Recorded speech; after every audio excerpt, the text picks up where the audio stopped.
My thought about it has always been with any of these stories is they're not done being told yet. They're still unfolding. We are in the midst of that story, and we're not sure where it's going to go from here, right? I mean, every few weeks, every few months, there's something new about the lawsuit.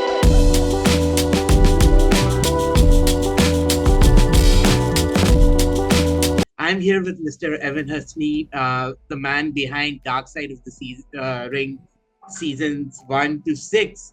I just watched the Vader episode of season 6, and I at the initial minutes of the Tony Atlas episode, which Mackenzie from your PR team was very kind to send to me.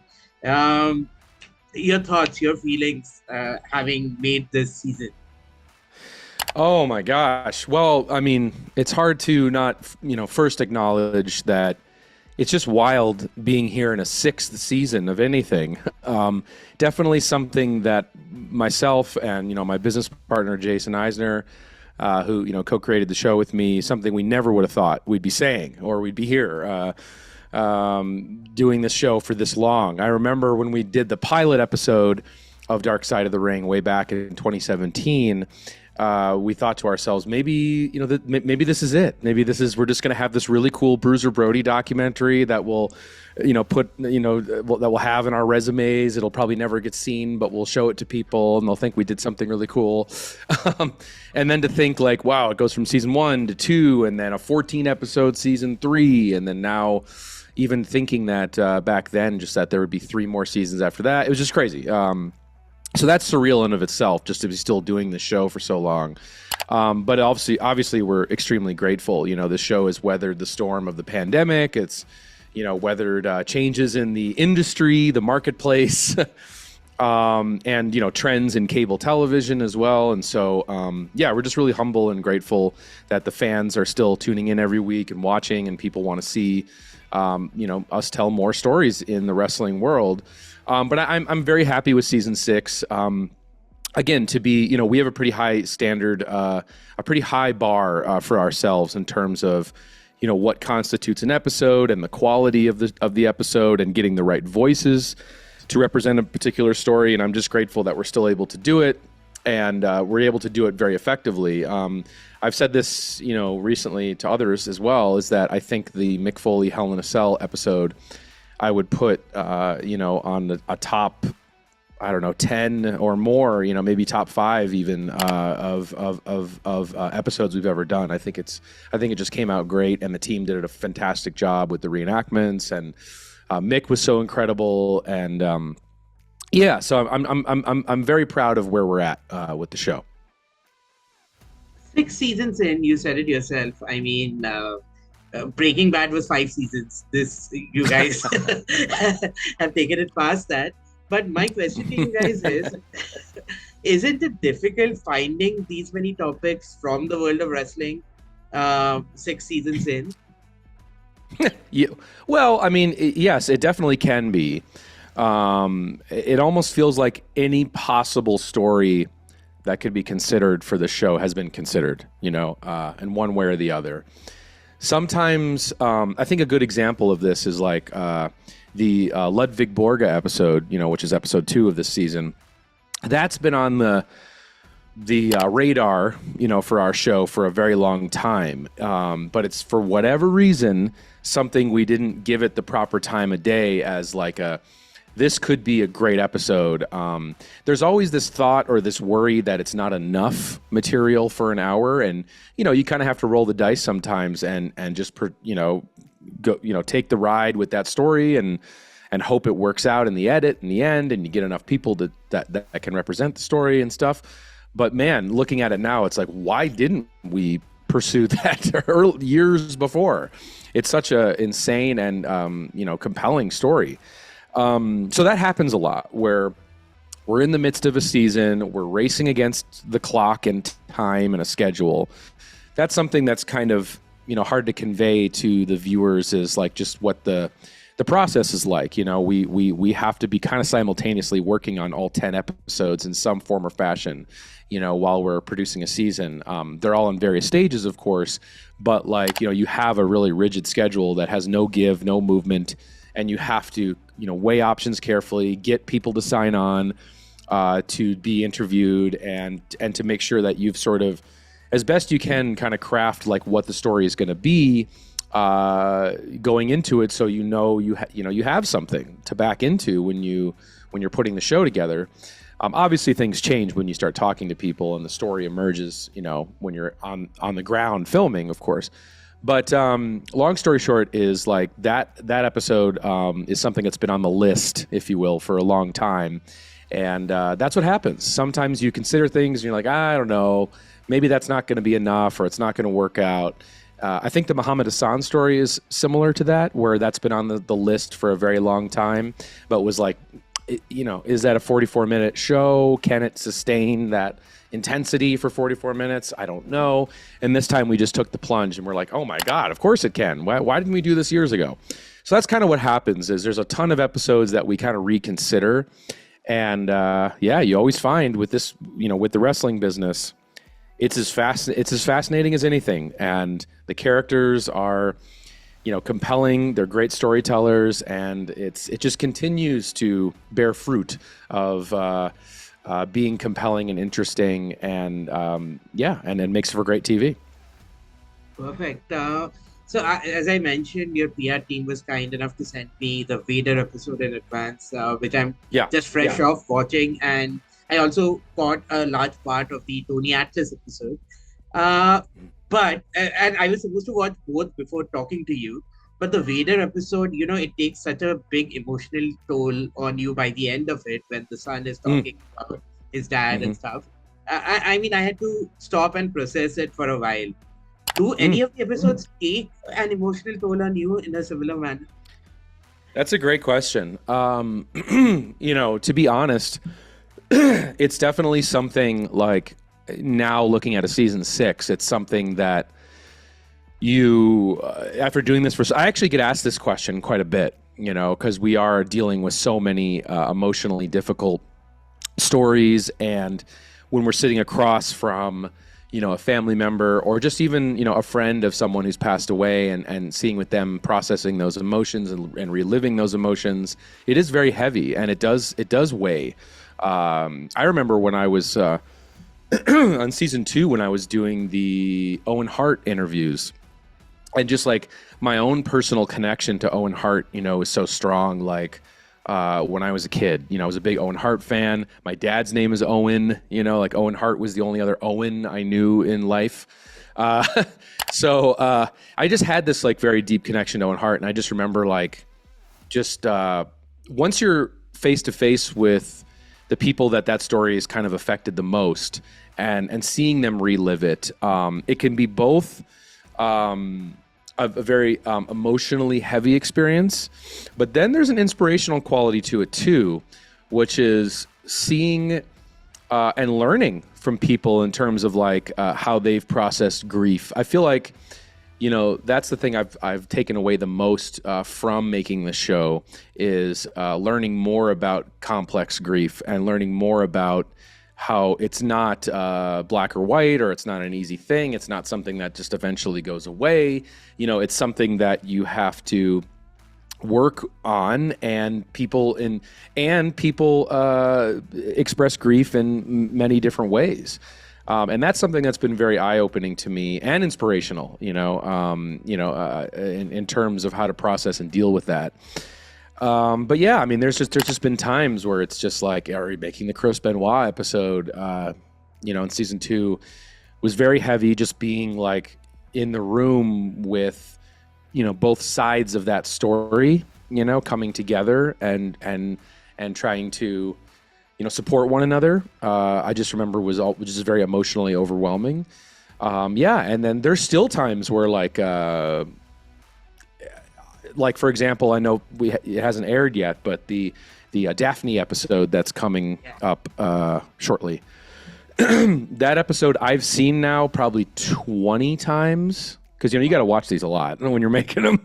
Yeah. And so I've seen it like maybe 20 times, and every single time I cry. Every single time I see that episode, I am deeply affected by that episode, and by the people in it, and just them sharing their stories, and just it is an emotionally complicated. I shouldn't say that. It's not. It's just an emotionally heavy episode, and just kind of hearing them tell their stories, about grief in that story and everything is just very heavy. It's a very heavy, moving, but also very moving experience. So yeah, it does take a toll for sure. I know there's been times too, not to go too long, but there's been times where certain editors have been, you got to imagine the editors on our show, they live with these stories for so long, for months at a time, and I know the effect it's taken on them too, but they do develop deep connections to the stories that they edit, and are always, honored to be in that position to kind of, be the almost representatives for the people and the families that are in the episodes, to do them justice and things. And so, yeah, I think we all, because we're such fans and we have such passion for wrestling and the people involved, I think it's just much more than just showing up to work and making a TV show, for us, so yeah. And on the other side of things, I did manage to catch a little bit of the Tony Atlas episode, so I don't think this is much of a spoiler because this news is out there. I mean, his whole fascination with with women stepping on his face. Yeah, How did you react when you found out about it? Did you always know about it?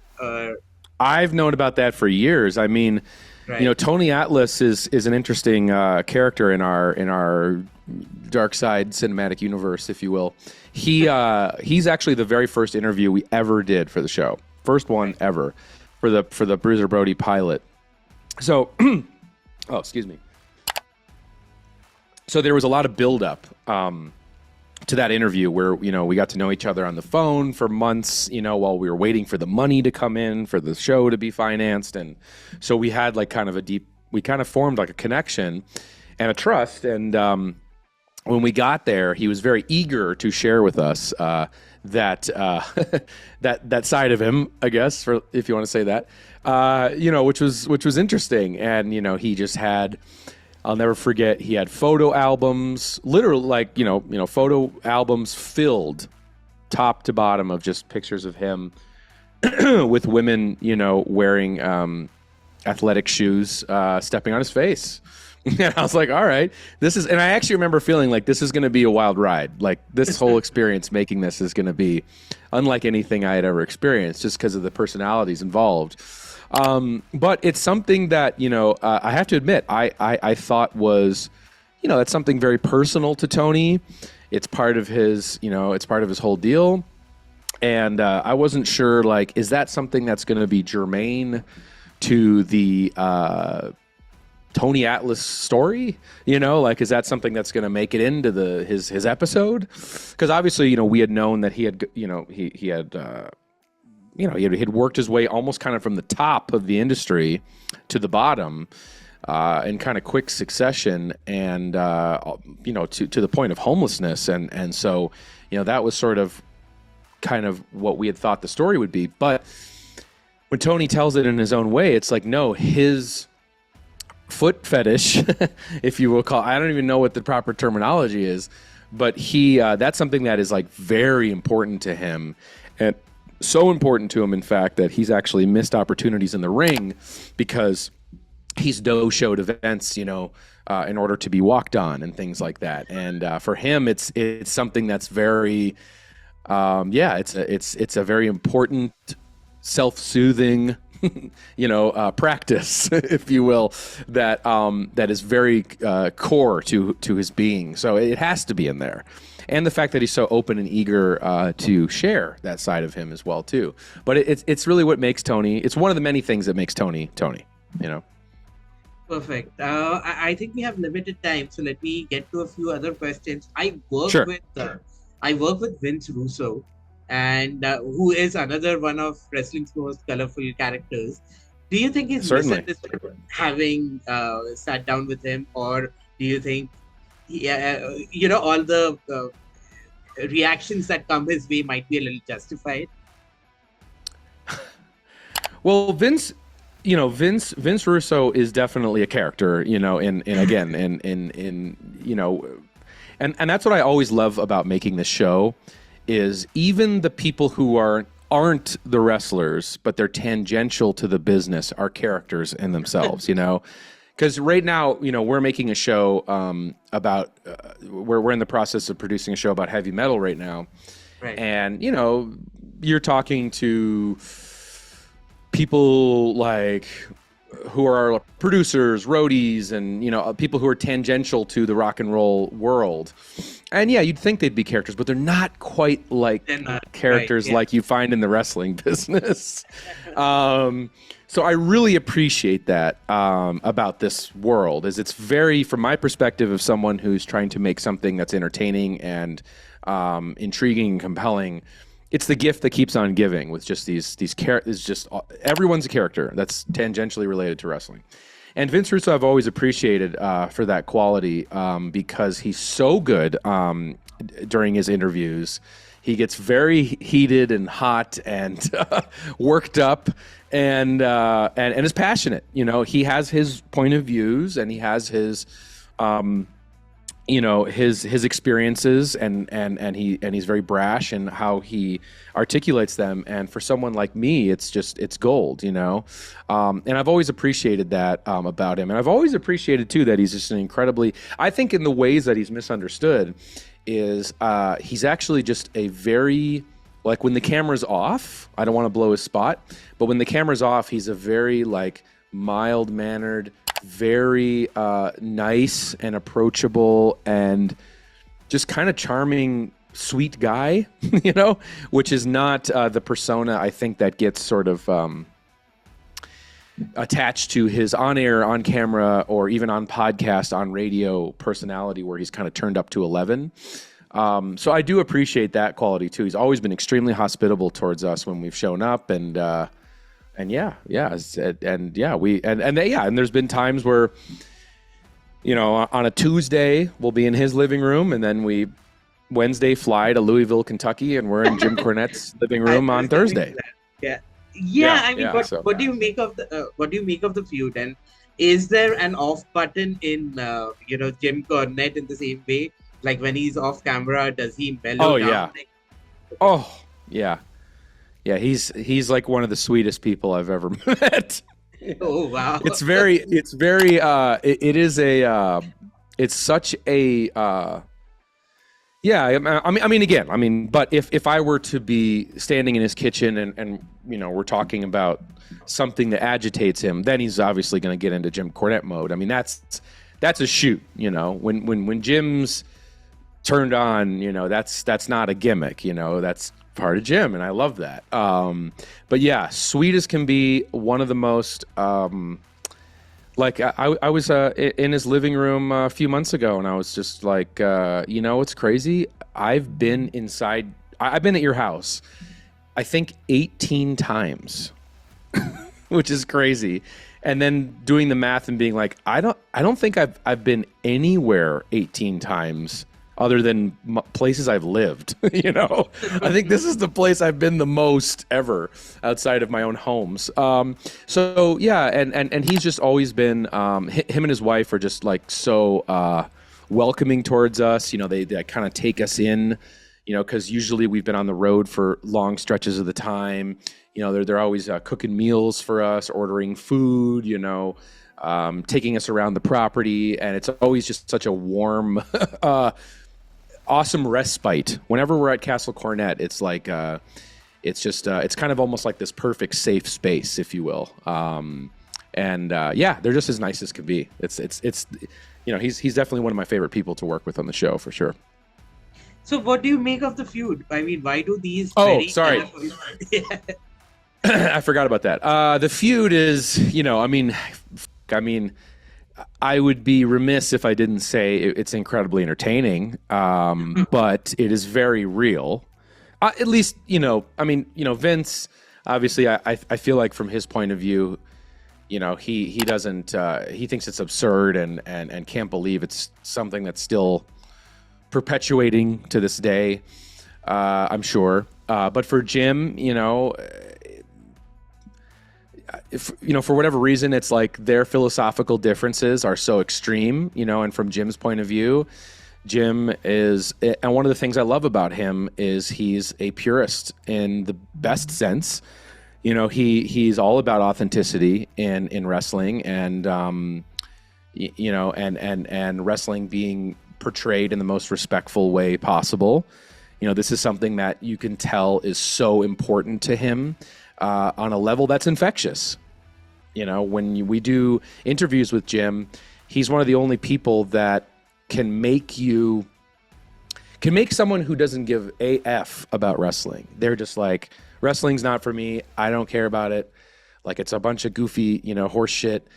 You can sit there and you can listen to him talk about wrestling, and now you're a fan, and now you understand the stakes of it, and you understand what it's all about. So as a producer of this show who's trying to tell stories and make magic happen in the edit room, he's the best for that because he speaks so passionately, and that energy is like kinetic, right?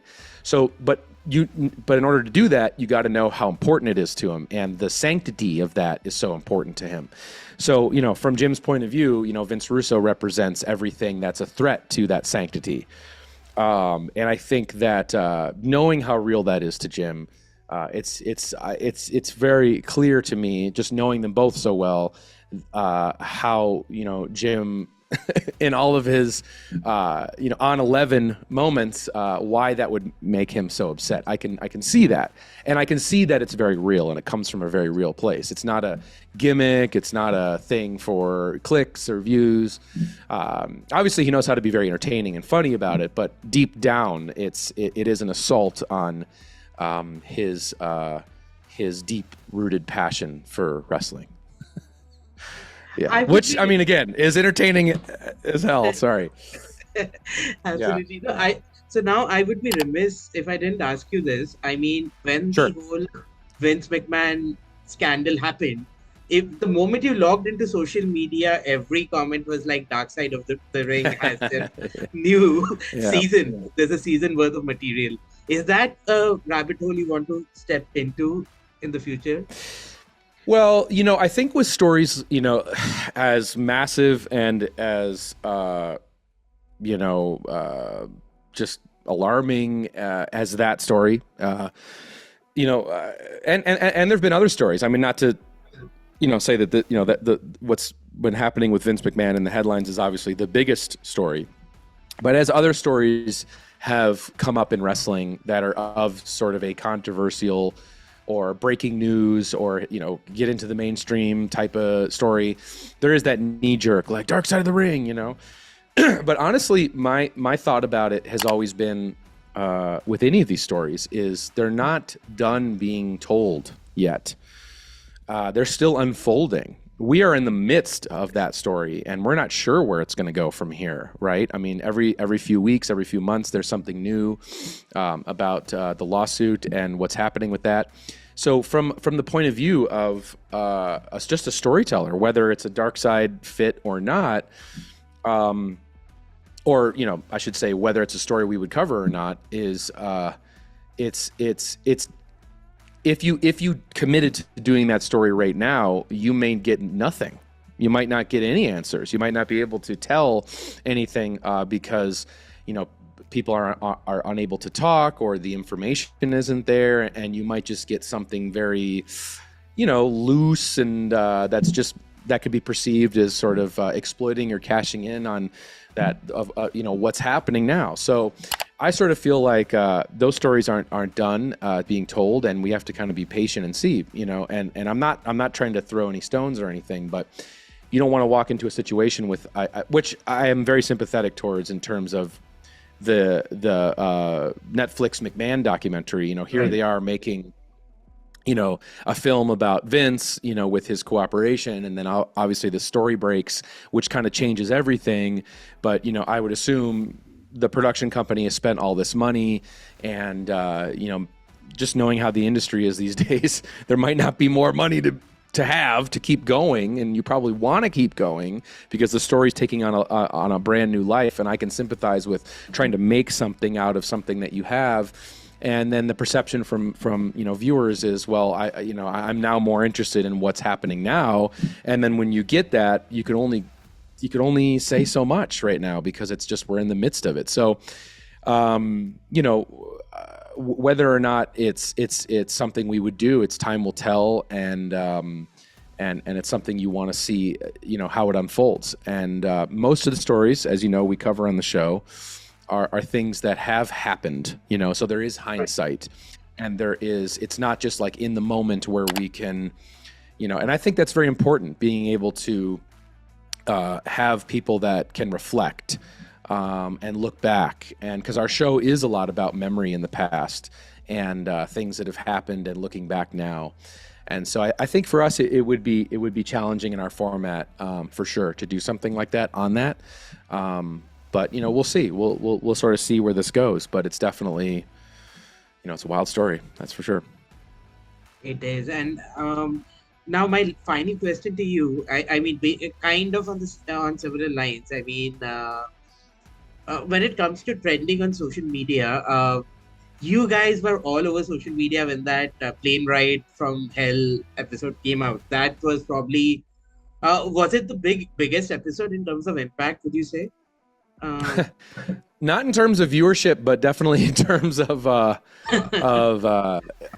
aftermath, I guess you could say, or just like a social media sort of fervor. Yeah, you could say for sure.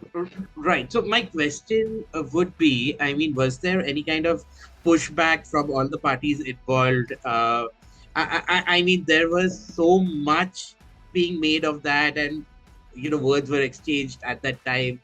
So what was your personal experience with all of that? It was a pretty intense experience. I think that episode came out at a time where stories like that would cause an uproar on social media and backlash, if you will, from the people that are participating in it. Me personally, I stand 100% by the things that are in that episode, and what people said is what they said. I think there was a lot of backtracking that was going on based upon just the pressure or the heat, if you will, for a use a wrestling term, that people were getting. And I can understand that, from a public point of view, I guess.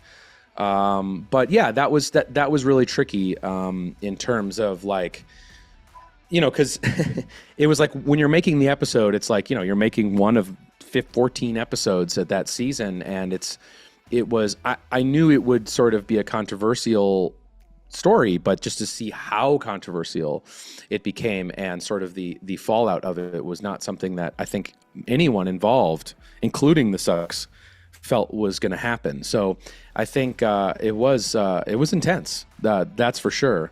But yeah, it was frustrating to see, how people went back on the things that they said, and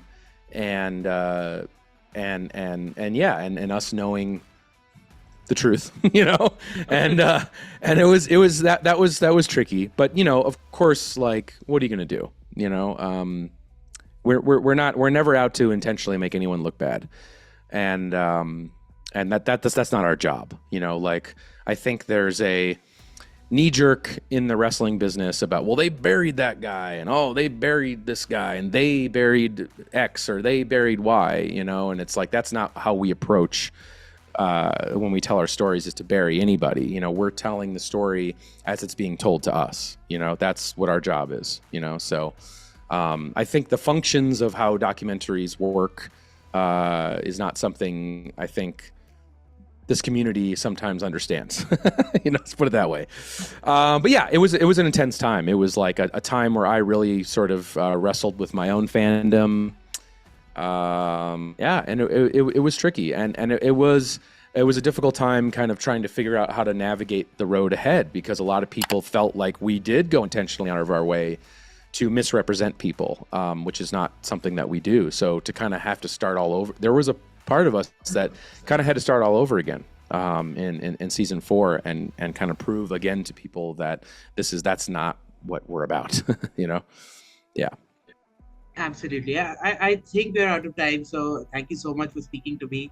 Where can people watch Dark Side of the Ring? And I mean, 6 seasons in, they know already, but if you could just educate our viewers a little more. Yeah, I mean, same time, same channel. It is Dark Side of the Ring season 6 is Tuesdays at 10 p.m. Eastern and Pacific on Vice TV every Tuesday. Also, want to plug, we have a new new season of the Dark Side of the Ring Unheard podcast, which has been absolutely a blast to do because it's allowed us the opportunity to go back into the archives for just sound bites and stories and anecdotes that we have not had the chance to include in any of the shows. I host that podcast with Jack and JP from The Lapsed Fan, and that's on the Vice TV YouTube account every Wednesday morning.